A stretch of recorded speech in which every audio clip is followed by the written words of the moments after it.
is the Investor Connect podcast program. This is Hall T. Martin. I'm the host of the show, in which we interview angel investors, venture capital, private equity, family offices, and many other investor groups for startups and growth companies. I hope you enjoyed this episode. Thank you for joining us.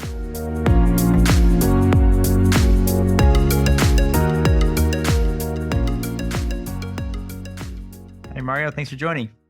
There you Hey, go. good Great. afternoon. Good to How are catch you? up with you. How's it going there for you guys? Oh, pretty good, pretty good. How are you? Good, doing good. Are you based here in Dallas? No, I'm actually in Austin. I'm in Georgetown. So, Oh, okay. All right. are you in That's Dallas or do awesome. you guys are in Austin? Okay. Yeah, I'm in Austin too. Yeah. So we Oh, share the okay. same weather, which is hot right now. I don't know what happened. That was a bit of a tease a couple weeks ago, wasn't it? It was. It just really nice and cool for about 3 days, and then suddenly it was not. Don't know Yeah, what I happened, but anyway. I kind of thought it was here to stay, but then it came and went so quick. But loved it anyway. Kids loved it. Wife loved it. I loved it. But yes, sir.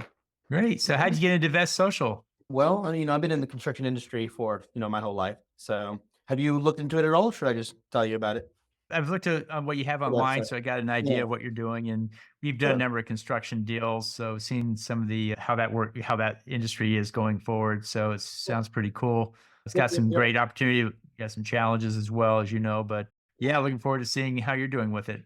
No, of course. Yeah. So I started this a little over a year ago. At least the company was registered, started development. I think late October, early November is when we started. We finally went live with it, after our ups and downs of, trying to get a brand new software off the ground. Finally got it launched about a month ago. So, I've always been pretty tech savvy myself. So I was able to, get my team or build a team and then, get our app going. So, or our platform going. So Great. that's what started it. For me personally, it was really a need, not necessarily a need because my construction company now, it's not like it's huge and I have a pretty good network of people. But generally speaking, when I need more people or I need anybody in a specific trade, it is difficult. So generally hiring in construction, it just sucks. It's hard. Whether you just need a company or a guy or a new employee, it's difficult. So and that's where the need came from, or or the thought that this is needed because every industry, every sort of trade is the same problem that I have. So Hmm. or had so or still have. But And what kind of revenue are you seeing with it? revenue is zero. I mean, we've been out for a month. We've been out for about 3 to 4 days, 3 to 4 weeks. So Okay, great. How yeah, many yeah. users then, I should say? That's a good question. Yeah, so with a little bit of marketing we've done, I think we've got about 600 downloads and about 350 signups actually in the app with a full account and everything. Little interaction on the application, but it's difficult to get people to become social when there's no audience. So right now we're just trying to build the audience, not necessarily pressing them too much or over promising that there is jobs and services available here. It's just trying to bring them in and our intent right now, like our main intent right now is just trying to get users in Texas, only in Texas. Really, actually, Dallas and Houston was the goal, but now really all three or four cities, sort of targeting all three of them for marketing. Because I can have, $10,000 spent on marketing. If I throw it across the United States, that's not going to do anything. We'll just be a fly on the wall. But if I can get, a bit of a good the markets in Dallas and Houston to actually believe in it, then I think we can replicate that. So So how much do the users pay to use it, or do they pay anything? no, generally it's free. The users aren't the most likely to spend money online, so there's ads that would occur, at least that we would generate. Right now, it is Google ads. In the future, our own ads through our own deals, but we do have ads on the platform. Hmm. But then also some users who are more capable of spending money, such as actual businesses, the job listings would come at a cost. So Right. And so how much are you trying to raise right now? So let me just back it up a little bit of how much has got into it. So just to get the app developed, and even with the marketing we have, we do have a pretty full team here. I think 10 employees already. To build the app and to get us to this point. So we spent about $750,000 so far. So interestingly enough, I'm not sure how often founders spend this much money before any kind of raising any kind of money. So I think we took a non-typical route of putting money into the business, which And what's came the from me next round first. look like? Well, no, well, the whole thing came 100% from me so far. So I think I can push it to another 1.2. And just to have the right expectation here, are you You guys are like a broker, or you guys just try to you have a network of people that you communicate with? Is that sort of like Yeah, so we run an investor relations program. We help you find more investors, but we are a okay, retainer model. We have a sure. lot of angel groups and VC funds and others that don't let brokers in the deal. So we avoided the broker model. Sure. Works for some deals, but for a lot it doesn't. And we try to use standard investors, and angel groups are really a good fit for this model for sure. You do need a little more traction for some of those guys, but with some ideas, I think we can get you there. Sure. Yeah, and the reason I asked was really see how much of the financials I should explain, like, because I think I personally may have gone an untypical route where I think somewhere in the range of about 700 has been put in. And I think I am willing to go to about 1.2 for needing more money. But obviously, the sooner we're able to raise, the sooner I can stop putting in my own money into it. At least, Right. pretty yeah, Yeah. because that yeah. So that's as far as I can go, and it'd be a little difficult to operate a business once I've exhausted, 90% of what I put in. It's like, what's going to happen in a month anyway? So our deck was looking to raise 7 million to get our marketing out there to build our development team. And that's where I met Morrison Forster. So, and they very much explained that it's a little bit early for venture capital. So I thought, and they said maybe going the angel route was a little bit better. So we are 7 million was what I was trying to raise, but that would be more of a rolling out bigger marketing. And he just didn't think that was possible to raise that without real traction, without users. So right now we've built the thing. It's a great platform. It works well. And so right now we're just trying to build users, I suppose, through angels to keep us going. So that we can raise the actual venture capital. Right. Yeah. This is still the world of angels. Yeah. It's not ready for the VCs yet. When you get $1 million of ARR, the VCs will be ready for you then, but that's a few more steps down the road. The thing you want to do is at this stage, if you're raising money, is to think minimum. What's the minimum I need to raise? And 500 Sure. is a good number. Think about what could you do with 500K Absolutely. from the a group, angel or angel group, or if 10 angels put in 50K each, you have your 500 and see how far you can get with that. You already have a team, but I don't know if you have a sales team yet. That's probably the thing we have to start building now. And one thing you'll find is that angels are really, really not excited about the ad model. It's just so small. It's just kind of Mhm. hard to get going on that. Sure. And it's just can be tough. And where I see most people getting traction is going after more businesses, making this more like Right. a B2B C, Right. B2B to C thing, for example. In this case, you go after construction companies that are looking to hire people and they're paying you a fee to get access to the leads first. They want to go through and look first, and they'll pay a $10,000 per month fee to be able to comb through and pick up the people that they want for their stuff. So I'd seriously consider moving over to a B2B model for a while and then Sure. later look at, the B2C model where at this stage it's just very hard to get the B2C going for anything low cost. It just takes a huge amount of money with marketing to get out there. But if you Right. knock on the right 5 doors of construction companies that are looking to hire people, you'll find that that's not all that expensive of time. A couple of sales guys Sure. hitting Dallas, a couple hitting Houston, a couple hitting Austin. It's really not that expensive to get them in there. And what they Right. want to do is they want access to the content you have, and they just want to be able to look at it first. And I don't know if you know how LinkedIn got going, but that's kind of what they did. It was this B2C thing. Everybody can look at the network that's out there, but the employment recruiters were the ones that paid a 10K a month to go and look at all of the people first. And Right. anybody looking for a job, they had first access to it. And that's how they made that's how they kind of anchored it at the beginning was some what I call anchor customers who put in good money but they're getting special access. Have you ever looked at that? No, right. And so right now the platform is sort of built to really not alienate anybody trying to come into the platform regarding construction. And the idea is, yeah, if I can, if we can build the network of people, then we have a lot of, then we can start filtering them through for the people that actually are willing to pay for some of these job opportunities or these employees.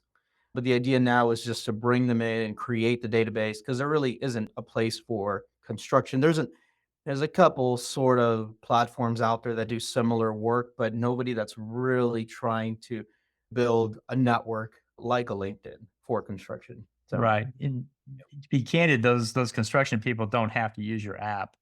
they just put it on a server. Here's the list of people that are out looking for jobs and what they want. Who do you want an introduction to? And you just doing Mhm. introductions to Right. those users saying, hey, there's somebody interested in talking to you. Here, I will make an introduction, and then they pay you money for that. It's really Right. not a big tech thing to do the back No. end thing. Right. Have you ever talked to any construction companies before or no? Oh, no, not any large construction companies. I mean, the high so the thing about construction companies is that, if you have a facility somewhat, let's say you're building a brand new school and it's X general contractor who, does schools for the school district, every couple years or whatever the case is. That general contractor doesn't actually have a need to hire people. They hire companies. They hire companies such as they'll hire the fence company, the landscaping company, the framers, the individual trades, and it's the individual trades, the smaller companies that actually have the need for labor.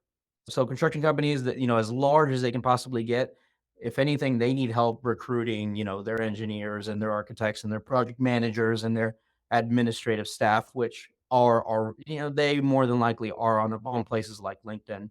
So when it comes time to actually build and do the physical part of the project, where they hire the subcontractors, which are smaller companies, not always smaller companies, but just specialty trade companies, the window companies, the brick companies. And the labor for them is the ones that are actually hard to hire. The actual skilled guys doing the work. So if anything, it's actually trying to target more SMBs than anything, it's just small businesses, as opposed to large companies. So in attracting them, it requires the people. So again, trying to bring in the people for whatever social interaction or some sort of being able to find, a job listing for a brand new project, kind of just in a sense free. But yes, there is other. It's not just charging, a large company like a lump sum, like you said, like 10K a month, which they might do. Like a large company may do that, or an engineering firm might do that. But in the construction world, yeah, construction guys will, they don't know what it's like, that it actually costs a lot of money to hire a recruiter, for example. It costs $10,000 to hire somebody or percentage of their pay. But in small businesses don't know that that's the world above them for larger companies.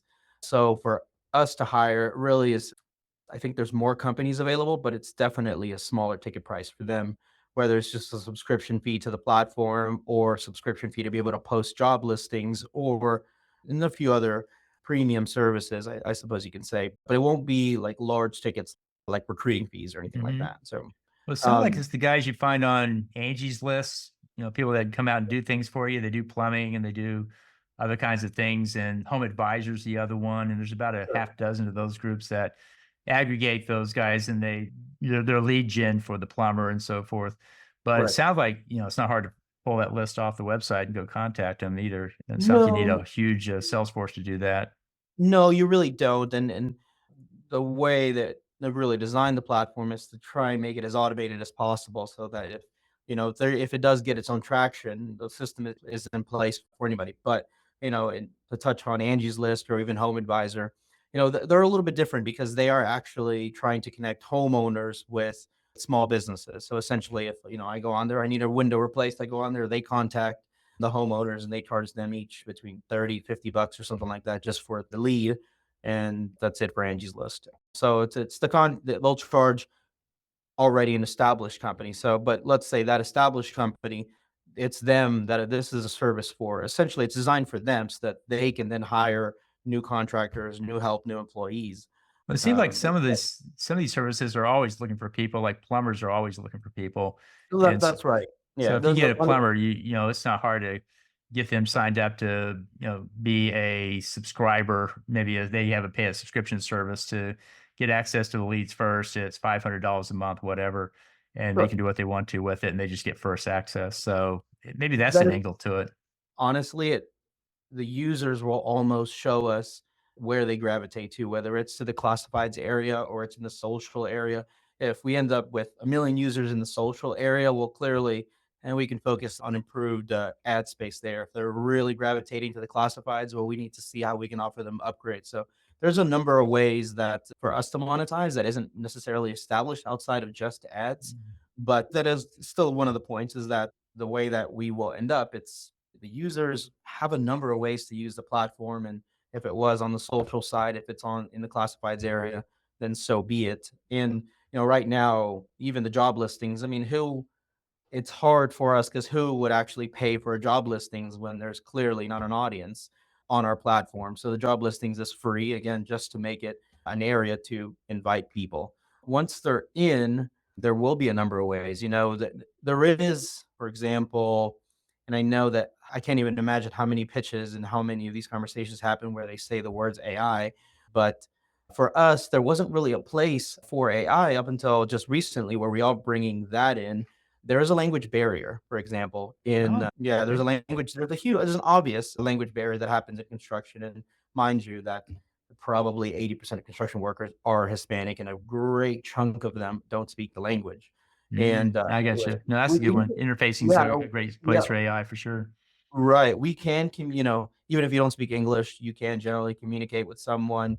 And it's not that you're getting a non-English speaker come out to your house to give you a quote for your new carpet. It's really more along the lines of on a construction site. There's a lot of non-English speakers that are doing the masonry, that are doing the real manual labor.